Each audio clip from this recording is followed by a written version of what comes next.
Tapi ya cuy ya, Pak Purwanto ini dia nggak mau tahu, pokoknya harus ada 20 juta per bulan dan tidak mau tahu. Emang dia tuh dasarnya tuh orangnya kejam juga sih.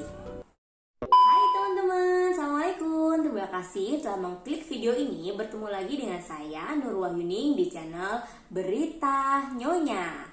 Ada nyonya, ada berita. Berita kali ini aku akan mengulik lagi kisah tentang Germo Gang Doli. 13 Agustus 1988 ditemukan ada sebuah mobil TAF terjun ke jurang. Satu mobil ini berisikan 5 orang anggota keluarga. Yang pertama adalah Purwanto, suami. Yang kedua Sunarsi, istri dari Letkol Purwanto yang sedang hamil. Budi, anak kedua. Bismoko, anak ketiga. Dan terakhir adalah Sumiatun, ponakan dari Pak Purwanto. Awalnya kecelakaan ini diduga karena kecelakaan murni biasa. Namun dilakukan observasi oleh kepolisian setempat, terdapat beberapa kejanggalan-kejanggalan yang ditemukan di TKP. Kejanggalan yang pertama, Letkol Purwanto masih menggunakan seragam tentara. Kemudian di dalam mobil ini tercium bau bensin yang sangat menyengat. Padahal mobil ini bahan bakarnya adalah solar. Kejanggalan yang ketiga adalah salah satu korban, anak bungsu dari Pak Letkol Purwanto ini, berada di dalam mobil dalam keadaan muka tertutup oleh plastik. Ada satu orang anak yang tidak mengalami kecelakaan, yaitu anak pertama dari Letkol Purwanto. Dia adalah Haryo Abiyanto. Dia sedang mengikuti latihan bintara. Setelah dilakukan penyelidikan di TKP dan di sekitar rumah Letkol Purwanto, ternyata kasus ini bukan merupakan kasus kecelakaan biasa, melainkan kasus pembunuhan. Kasus pembunuhan ini didalangi oleh Ibu Sunarsi atau biasa dipanggil dengan Mami Ros. Untuk melakukan hal keji ini, Mami Ros membawa 5 orang keluarganya. Suaminya, yaitu Pak Prayitno, dia ajak. Terus Sugeng, anaknya dari Mami Ros, dia ajak juga cuy buat ngebunuh orang. Yang ketiga, menantunya dibawa juga cuy. Yang keempat dan kelima ini, dia 2 orang ini dia merupakan pekerjanya di Wisma Gang Doli. Mami Ros, mbok ngajakin tuh ngantri minyak goreng gitu di minimarket. Ini malah ngajakin malah perbuatan yang keji. Bagaimana awal mula satu keluarga membantai satu keluarga lain? Yuk kita simak dari awal kisahnya. Check it out. Bu Sumiarsi yang kita sebut sebagai Mami Ros. Mami Ros ini dia mempunyai wisma esek-esek di Gang Doli yang bernama Happy Home. Wisma ini sungguh sangat terkenal dengan pemasok wanita yang cantik-cantik. Nah, wisma ini pun datangi banyak pelanggan dari manapun, termasuk salah satunya adalah Letkol Kolonel Purwanto. Letkol Kolonel Purwanto ini awalnya dia hanya main-main saja, tapi kemudian dia merasa kok kayaknya enak ya, saya punya wisma, ini putaran uangnya banyak, gue dapet cuan banyak nih. Akhirnya dia menawarkan sesuatu ke Ibu Sumiarsi. Dia menawarkan bagaimana kalau dia membangun wisma baru agar dikelola oleh Mami Ros. Pak Purwanto ini membangun sebuah wisma baru yang dinamakan Sumber Rezeki. Dan wisma ini dikelola oleh Mami Ros. Dengan perjanjian di awal, Mami Ros itu harus menyetor uang sebanyak 20 juta rupiah per bulan ke Pak Purwanto.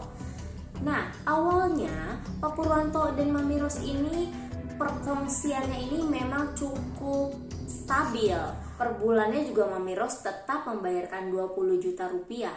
Namun beberapa tahun berikutnya mulai ada kendala-kendala yang terjadi. Salah satu kendalanya adalah omset dari Wisma Sumber Rezeki ini menurun karena pengunjungnya sepi. Pasalnya, Pak Polisi ini lagi sering-seringnya gitu loh merazia Gang Doli ini karena ketahuan ada anak berumur 12 tahun dijual ke Gang Doli. Makanya Pak Polisi lagi rajinnya razia tuh. Jadi kan pria hidung belang lagi takut-takutnya tuh karena banyak razia. Karena omsetnya ini menurun, otomatis setorannya pun terhambat nih, setoran Mami Ros ke Pak Purwanto. Tapi ya cuy ya, Pak Purwanto ini dia nggak mau tahu, pokoknya harus ada 20 juta per bulan. Dan tidak mau tahu, emang dia tuh dasarnya tuh orangnya kejam juga sih. Pak Purwanto juga tidak segan menganiaya Mami Ros dan suaminya Pak Prayitno ini. Tapi Pak Purwanto ini agak sedikit melunak setelah dia mengetahui Mami Ros mempunyai anak 15 tahun bernama Wati yang baru datang dari kampung untuk liburan nih ke kota nih, ke Gang Doli. Pak Purwanto melihat nih anaknya Mami Ros, Cantik juga nih, boleh juga nih gitu. Terus dia bilang ke Mami Ros, Oke lah, kalau kamu nggak bisa bayar, tapi ada syaratnya. apa Pak? Syaratnya yaitu Wati buat saya. Dari sini Pak Purwanto ini terus-menerus ingin mendesak Mami Ros agar Wati ini menjadi milik Pak Purwanto. Tapi Mami Ros tentu saja tidak setuju dong. Mami Ros mengenalkan seorang polisi bernama Serda Adi Saputro, dikenalkan dengan si Wati ini. Saking gak maunya dong anaknya dikasihkan ke Letkol Purwanto. Akhirnya pada tahun 1986, Serda Adi ini menikah dengan Wati. Otomatis dong, Pak Purwanto ini makin jengkel. Dia lagi seneng sama Wati dinikahin dengan orang lain. Plus juga uang setoran Sumber Rezeki ini macet terus-terusan. Purwanto ini dikenal cukup kejam ya. Bahkan dia bisa dong mengobrak-ngabrik semua wisma yang Mami Ros punya. Dia bawa anak buahnya sampai diobrak-abrik dan menganiaya semua pekerja yang berada di wisma tersebut. Makin lama makin ganas. Dari sinilah awal mula Mami Ros melakukan rencana pembunuhan kepada Letkol Purwanto. Nah, tadi itu masih permulaan cuy. Ini kita baru mau masuk ke kronologis kejadian di mana hari naas itu terjadi.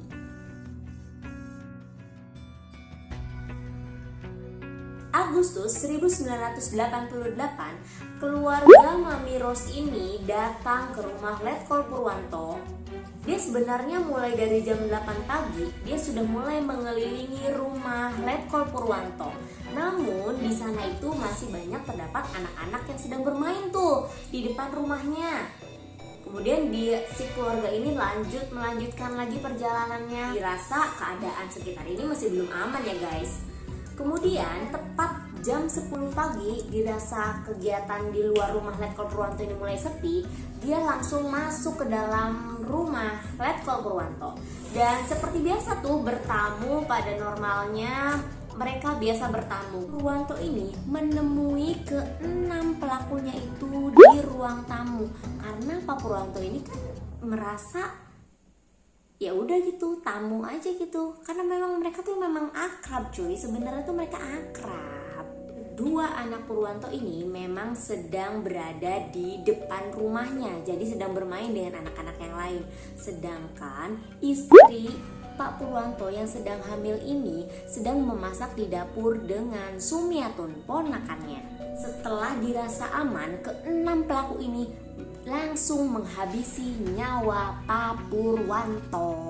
Pelaku ini memukul bagian kepala Pak Purwanto dengan alu.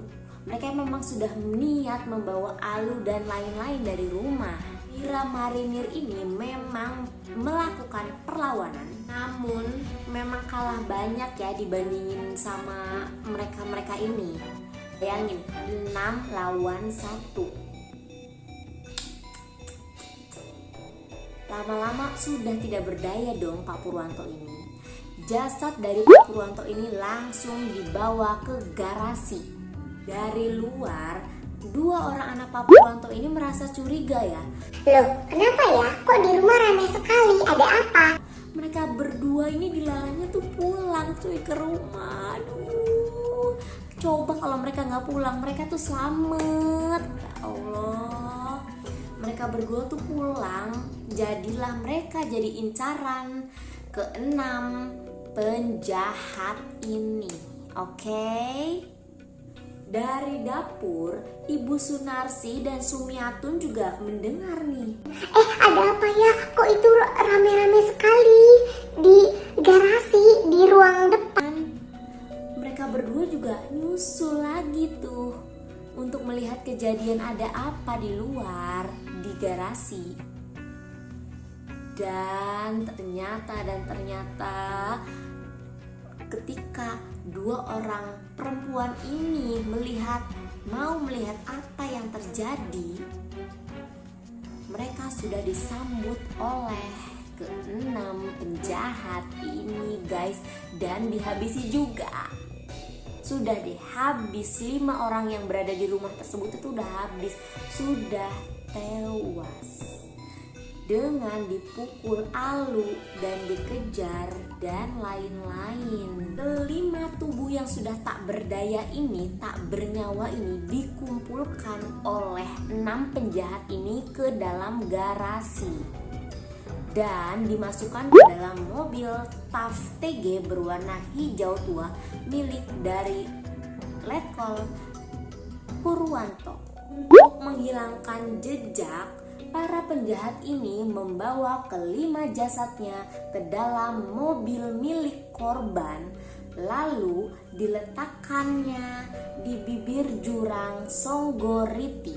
Namun sebelum mobil itu dimasukkan ke dalam jurang, jahatnya lagi nih, si mobilnya itu sudah disiram bensin dulu. Ya Allah, emang ya kalau otaknya tuh udah banyak setannya ya, jadi ada aja tuh ide-ide yang jahat di dalam otak. Disiram bensin si mobilnya, sebelum didorong dibakar dulu itu mobilnya cuy, dibakar baru didorong. Jahat memang ya. Para pelaku ini berharap kejadian ini tuh seolah-olah seperti kejadian kecelakaan biasa guys. Namun tidak ada kejahatan yang sempurna, lama-kelamaan juga ketahuan guys.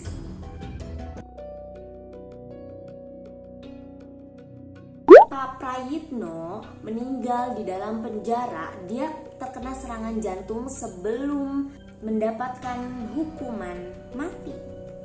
Sedangkan Mami Ros dan Sugeng dieksekusi mati pada tanggal 19 Juli 2008. Sampai 20 tahun loh dia di penjara, terus baru dieksekusi mati. Serda Adi Putra, menantu dari Mami Ros ini, dia juga dihukum mati guys. Tapi dihukum mati oleh pengadilan militer karena dia kan seorang polisi ya. Kemudian Nano dan Daim, dia masing-masing dihukum 12 tahun penjara. Oh ya Allah, ada aja kejadian yang tidak dibenarkan. Semoga kejadian ini dapat diambil hikmahnya, diambil pelajaran, sehingga untuk ke depan kita tidak melakukan hal-hal serupa. Terima kasih telah melihat video kami, dan jangan lupa like, comment, and subscribe.